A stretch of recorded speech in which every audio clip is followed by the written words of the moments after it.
धरण आमच्या दारात आहे, पर दियात पाहिजे ना आम्हाला पाणी.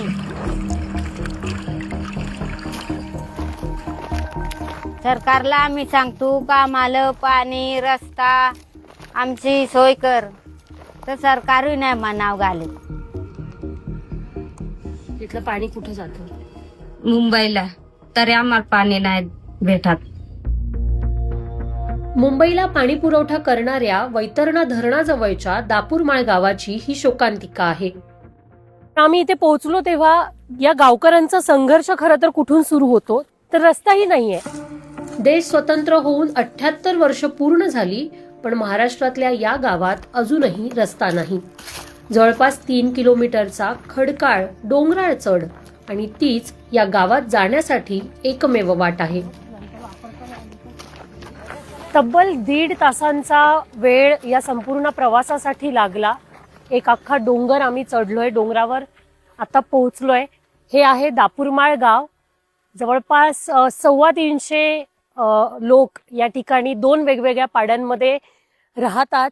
पण इथं पाईपलाईन पोहोचलेली नाही. इथं एक पाईप दिसतीये, पण त्याचं कनेक्शन कुठेही दिसत नाहीये. नळ नाहीत आणि रस्ता नाही, त्यामुळे पाण्याचा टँकर पण इथे पोहोचू शकत नाही. या गावावरून खाली जर आपण पाहिलं तर वैतरणा धरण दिसतं. गावातून दिसणारं धरणाचं पाणी भरून आणण्यासाठी गावकरी रोज जवळपास 4 किलोमीटरचा उभा डोंगर सर करतात.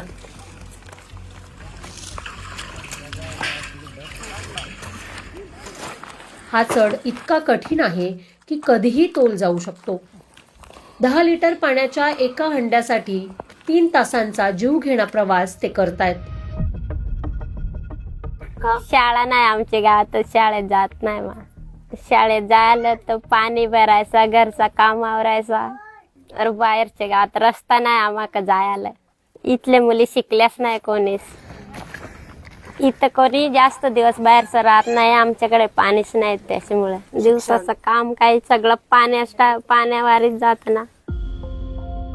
जगभरात पाणी हा मूलभूत मानवी हक्क मानला जातो. संयुक्त राष्ट्रांच्या निकषांनुसार प्रत्येक माणसाला घरापासून सहज अंतरावर सुरक्षित पाणी मिळायला हवं. पाण्याची वाट पाहता पाहता दापूरमाळच्या अनेक पिढ्या संपल्या.